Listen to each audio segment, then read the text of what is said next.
Padayon kita sa mensahe sa Ginoo nga atong patalinghugan nga naga-focus gyud sa atong theme for this month, the power of proper priorities. Miaging Domingo nagisgot kita unsa gayud ang gahom sa tama nga prioridad sa atong pagkinabuhi diha sa Ginoo. It will bring blessings gyud sama sa mga Israelites nga they experience blessings after they obeyed. Pero kung wala sa tama nga priorities, ma-withdraw gyud, mapugngan ang mga panalangin nga masinati sa mga Israelites. Muna ninintak na padayon kita sa paminaw sa mensahe sa Ginoo. This time, very familiar kayo ni sa kadaghanan, the story of Martha and Mary with Jesus Christ. Ang uluhan is choosing the best part. Pagpili unsa gyud ang top priority.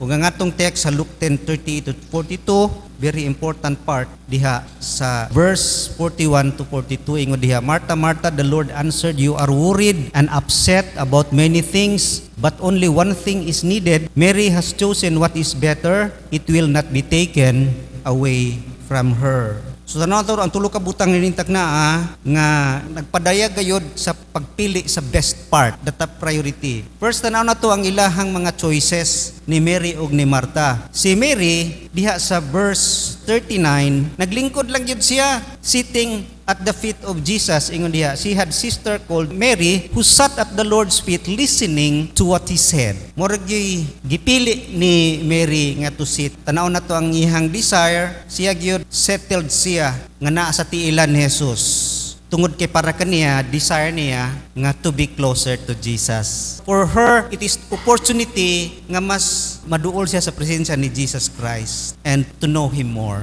Relationship. Opportunity usab kini nga iyahag yung gigrab because desire gud niya nga maka-learn more about Jesus Christ. Muna ang una her desire o iyahang discernment, iyaging gilantaw nga mo na gyud ang best. Mao gyud ni ang pleasing gyud sa Ginoo. It's easy to discern between bad and good, pero kini nga time, this is not about bad and good. It's all about choosing pareha good. Si Mary iyang discernment nga this is the best choice. Then tanan to si Martha is serving. Nag-serve siya. Iyang pong hunahuna nagtuog gid siya nga kini ang gikinahanglan ni Jesus o kini ang gusto ni Jesus. She thought this is the most moral good nga iyahang pagahimuon. Nga dinhi malipay si Jesus, ma-impress si Jesus sa iyahang pag-serve. Mao gid na ang iyang gituohan. Pero tanaw na to ang consequences, no? Unsay resulta sa ilahang mga choices. Mo na ang ilang mga desire ug makita nato nga ang desire mo lead to priorities. Usa gani imong gusto, mao man gina imong prioridad. Unsa imong priority, mo lead gyud na sa imuhang pagpili. Unya ang imong gipili naa ginay consequences. So si Mary, ayaha is at peace. Si Mary, sitting at Jesus' feet, malinawon siya o kontento gid kay siya. Malipayon si Mary. Pero lahi si Martha. Tanaw na to ang resulta sa choice ni Martha. Ingon diha sa verse 40, but Martha was distracted by all the preparations that had to be made. She came to him and asked, Lord, don't you care that my sister has left me to do the work by myself? Tell her to help me. Dinhi makita nato nga Martha was distracted siya and worried sa nahitabo nga wala gid mutabang siya ra gid usa nga nagtrabaho. Frustrated siya, worried siya, upset. Ingon diha, Martha was upset, nasuko gid siya, distracted siya. Muresulta kini sa nagdoubt na siya kang Jesus. Ningon na siya nga, Lord, wa ba ka mabalaka? Don't you care that my sister has left me to do the work? Ngano di man nimo siya sultihan? Wa ba ka nabalaka nga ako lang nagtrabaho? Ingna na si Mary nga patabangon ako. So nagdoubt siya sa nagcare ba si Jesus? Ikaduha, ni resulta kini nga yan ang tudloan si Jesus unsa himuon. Tell her. Sumo ka na usahay ang resulta sa atong kinabuhi. If we are in the wrong choices, wrong priority, sama kang Martha na asya'y selfish prayer. Unya, nasuko na siya. Unya, nag-justified na siya nga. Kini ang pinaka-moral nga trabaho. Culturally speaking, sa ilahang panahon, kanang pag-serve, mo magina ang the best sa mga Hudiyo. Makita nato nga Martha thought she was working for Jesus. She was really doing it for Jesus. Nga usahay makita diha nga she was doing it for herself para sa iyang kaugalingon to make herself important or wanted the opinion of others. And also not only doubting but also denounce others Iyan ang gipagamay si Mary. Siya, man ang tabang nako, murag gina magtanaw nung say tama. Gi-criticize na niya. Munang usahay kung wata sa tama nga priority, we become critical ngadto sa uban nga murag makaingon siya nga Martha was lazy. Gibiyaan lang ko. Ingana gina, no? Basta we are not in the right priority, naagi mga complain, mga resentment sa atong kinabuhi sama kang Martha. And also, makita nato siya nga she is drifting away. Drifting away from what? From the joy of serving. Nga unta, ang kanang pag-serve, kalipay na. Pero diha, nibuto na siya, nasuko na. So kung naa ka sa prinsesa sa Ginoo, diha, niya nasuko, kawan na ka sa tama gyud nga behavior, attitude sa pagduol sa Ginoo. Munang gikawat ang iyahang joy sa iyahang attitude. So gi-allow niya nga mas tilang iyahang joy of serving the Lord. Nga unta, ang pag-serve is a great joy. Sama sa atong pagkinabuhi nga nindot kaayo tungod kay we are serving pinaagi gyud sa kalipay. Unang ang reason sa iyahang bad attitude tungod kay wala gyud siya sa tama nga priority. When our priorities dili mo align sa gusto sa Ginoo, ma-develop gining ingani nga attitude sa atong mga kinabuhi. Martha was diligent but she lost the point sa gusto ni Jesus Christ sa iyahang kinabuhi. Mao na ang consequences. Adto ta sa ikatulo, the commendation. Unsay gikasulti ni Jesus sa ilahang gipangbuhat, sa ilang mga choices. Sa verse 42 ingon diha, but only one thing. Sa verse 41 magudi Jesus, you are worried and distracted about many things, but only one thing is needed. Ingon diha sa verse 42, Mary has chosen what is better and it will not be taken away from her. Mao man ning commendation ni Jesus, ang gi-commend ni Jesus, ang iyahag yung gi-approve. Si Mary has chosen what is best. Mo na iyang commendation.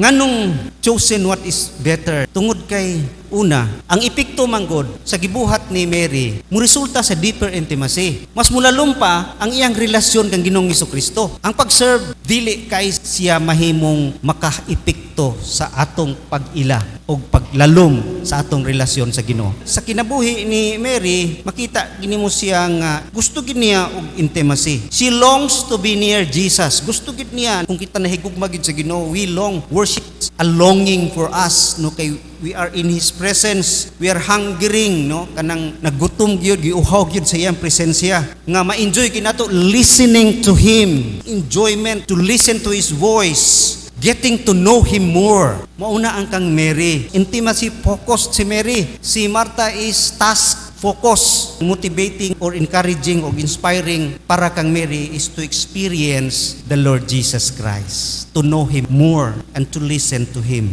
Ngunang ang magmatter gyud para kang Mary is relationship diha kang Ginoong Jesucristo. Sa atong mga kinabuhi, unsay mga activities, unsay mga buhat nga mas maduol ta sa Ginoo. Asa gyud ta maka-commune, no, maka-istorya, mas maduol sa iya ha. Diha gyud sa atong pagbasa sa iyang pulong og sa pag-ampo. Kay personal magina, nakig-istorya gyud ka sa iya ha. Sama kang Mary nga sitting at the feet of Jesus, listening, experiencing Him, talking with Him. Prayer man gyud og Bible study. Moro man gina ang mas dako kaayo contribution sa atong kinabuhi nga mahimutang close sa Ginoo. Mao na ang kang Mary, getting closer to Jesus Christ. It's about intimacy. Ikaduha, ang epekto pud ani dili lang mulalom ang iyang relasyon kang Ginoong Jesucristo, kundi usab mutubo ang iyang pagtuo. Mo nang naga-call ang relationship og discipleship. Hearing is not only hearing, but learning from Him. It's about learning. Discipleship is learning. Diha man ta maka-learn, diha pud ta mo grow kay naka-learn ta kang Jesus. Opportunity para kang Mary nga mo-grow ang iyang pagtuo tungod kay makaila siya kang Ginoong Jesucristo o makahibalo sa mga gipang tudlo ni Jesus. Jesus dito nga panahon nag-share sa iyang pulong o nag-teach mo ng learning from His teaching, His words. No words, no teaching, no growth. Kung walay pulong, dili ka makakaton, dili ka mutubo. Kaya ang pulong mao man gyoy number one nga source sa pagtubo. Unang one thing necessary lagi sa atong relationship sa Ginoo is listening and responding to His. Mao man ginang gusto ni Jesus Christ. Pinaka number one niya nga priority gyud nga maminaw ka sa iyaha ug mo response ka sa iyahang pulong. Mao kana ang mark sa fellowship ug discipleship. Tanaw na to ang Luke 8:20 to 21. Nay nangita kang Hesus, no? Ingon, Hesus, naay mo mga mama ug igsuon nasa labas. brothers. Unsay tubag ni Jesus? Ingon diha, someone told him, your mother and brothers are standing outside wanting to see you. Pero unsay tubag ni Jesus? He replied, my mother and brothers are those who hear God's word and put it into practice. See? Unsa importante kang Jesus is relationship. This is the mark of relationship. When you listen to His word and respond to it, do it, then you are really close to me. And mutubo gid ka. Muna ang kang Jesus Christ. Ug mahimo gitang unsay gusto niya sa atong kinabuhi. Muna importante gud sa iya kanang listening to Him tungod kay discipleship ang paingnan ana. Maturity. Work dili ka mo mature diha. Resulta na sa imong maturity ang work of serving. Discipleship ang una. Unya discipleship usab kining pagtubo lasting impact. Mo impact dili lamang karon ug hangtod pa gyud sa kinabuhi nato dito sa langit. Ingon diha sa Matthew 7:24 to 25. Therefore anyone who hears these words of mine and puts them into practice is like a wise man who built his house on the rock. The rain came down, the streams rose, and winds blew and beat against that house. Yet it did not fall because it had its foundation on the rock. Kung kita nagapaminaw, mo nang importante yun kang Jesus ang listening to Him and responding to His word tungod kay mo create kini og strength sa atong pagkinabuhi. Sama kini kung kita naminaw sa ihang punong nagpractice, sama kita nga nagtukod og balay dili sa balas nga matumpag lamang kundi sa bato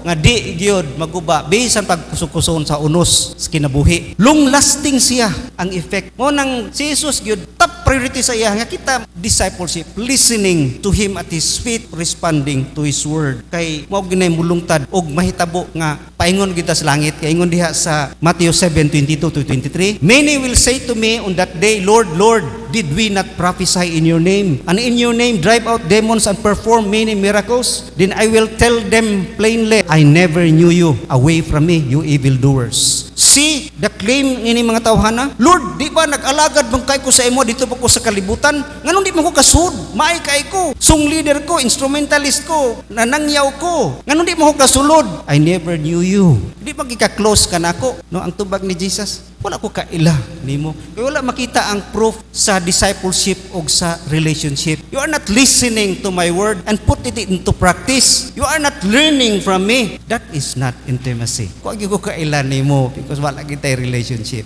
Muna ang kang Jesus Christ. It's all about discipleship. Mo create kini og impact hantod gyud sa pag-atubang nato nga daghang gyud ma-surprise pag-atubang sa langit. Kay pagtuo malangit kay daghay trabaho sa Ginoo pero di ay kay dili rooted sa relationship ug walay learning. Unang recommendation nini nga problema is a matter of priority. Priority gyud ang problema ni Martha. Muna si Jesus dinhi kang Mary is commendation, approval, nice. Pero kang Martha wala po diya gidown si Martha. Dili si Martha dinhi kanang kontrabida. Jesus dinhi a gentle rebuke. Gentle si Jesus. Dili intention ni Jesus nga i-hurt si Martha. Niya nang tagna. That is a good intention ni Martha. Gusto niya malipay si Jesus Christ. The problem is dili na mao ang importante. Ang order lang ang problema. Puros na siya maayo gyud. Muna iyon na to kaniha nga importante puros ng duha. Pero ang nisipyat lang is kining dili ang best. Kanang duha puros na good, sitting and serving. Pero ang the best gyud diha is sitting at Jesus' feet. Relationship, intimacy. The good is the enemy of the best. Ang good mahimong bad kung kini mopaingon nga dili ta kaangkon sa best. Mo nang nahitabo kang Martha. She missed the best tungod sa good. Mao pod sa atong kinabuhi, there are many activities sa atong pagkinabuhi. Daghang gid kayo atong kinabuhat na ay necessary, kinahanglan no? Job, homework, cooking, kinahanglan gyud na kayo. Naapoy helpful, makatabang, bakasyon pod, panagsa, exercise, makatabang na. Naapoy mga good, visiting the sick, helping the needy, family time, that is good. Pero ang the best gyud katong butang gyud nga mag-draw closer ka. Mahimo kang close gyud sa Ginoo. Mao nang kang Mary nga close gyud siya, building personal relationship with Jesus Christ. Kang Martha is service over intimacy. I-prioritize niya ang pagserbisyo, trabaho kaysa iyahang pag-grow sa iyang relasyon kang Ginoong Jesucristo. Para kang Martha is how much I can do for Jesus, while Mary is how close I can get to Jesus. Si Martha is prioritizing performance over God's presence. Bisag ako mabiktima ani usahay kay usa ka nang prepara og wali, gusto gyud nga perfect gyud ni nga akong wali unya, gwapo pagka-deliver, organized and look for the praises of men kanang daghay mo likes. Labi na sa Facebook, unya ma-frustrated pag namon ko'y nakalimtan nga isulti unta ganiha, nasuko na, mawa na ang joy, frustrated na. Usahay ingani pod, we are on performance. Wa magpasabot nga dili importante ang performance, nga di nato buhaton ang unsay pinaka the best, pero atong bantayan nga basig mulabaw ang performance kaysa presensya sa Ginoo, kaysa atong heart. God is not looking for performance. Perfect man ang Ginoo. Di man gyud na siya mo bili mo kuan sa imuhang performance kay perfecto man ang Ginoo. Wala siya need ang iyang gitanaw kung perfect ang atong kasing-kasing nga na kaniya. Devoted to Him, not distracted by performance. Kung sa gi-pleasure sa Ginoo, kung sa giiyahang heart mo na gipangita. Kung ako bahalag daghay error usahay ng atong wali. Di maong grammar no, usay mo kamali. Bahalag daghay manaway the grammar diha. Basta our audience is only one, the Lord Jesus Christ. Si Jesus ang ma-please, dili ang opinion sa mga tao, dili ang mga tao.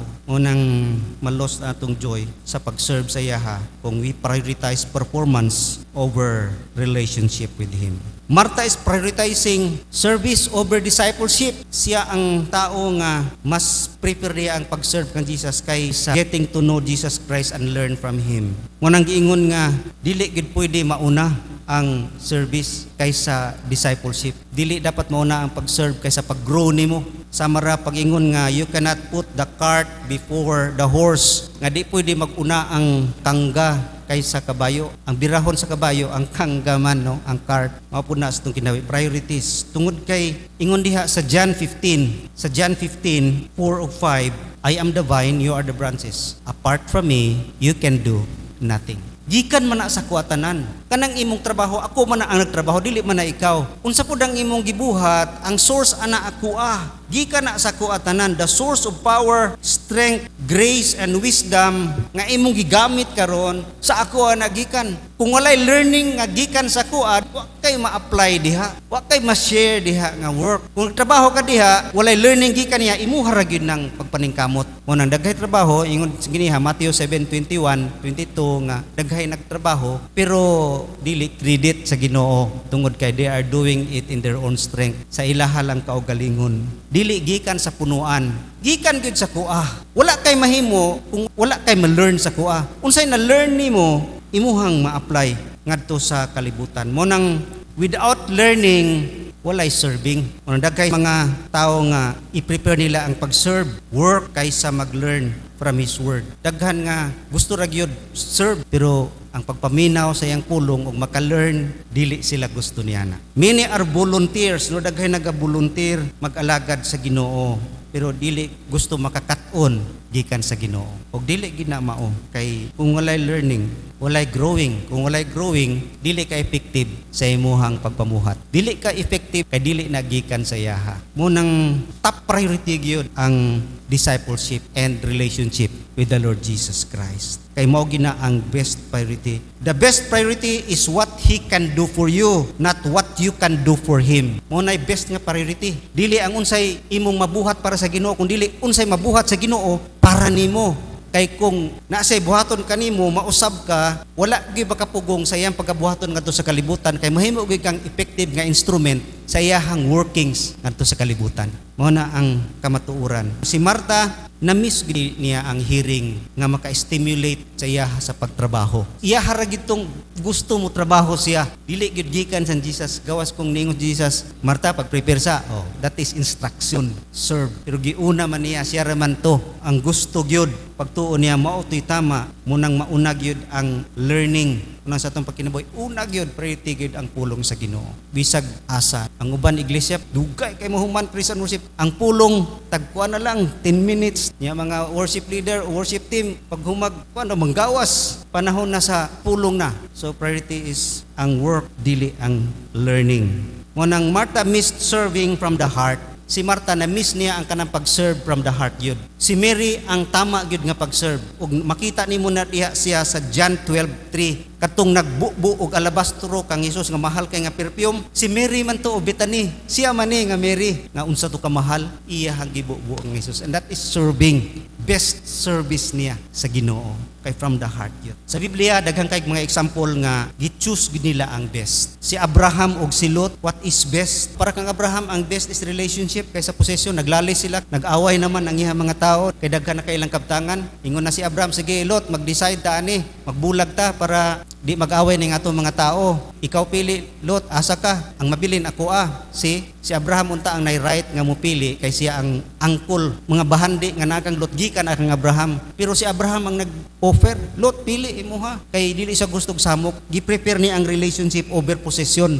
Pero karong panahon na mag-away tungod sa bahandi, bisan pag mga igsoon mag-away. Si Esau ug si Jacob, spiritual blessings over fleshly appetites. Gutom kayo si Esau gikan sa pangpangayam, gutom man kaayo. Pagkauna ko niyon si Jacob, ako ana imong birthright, ako nang magulang.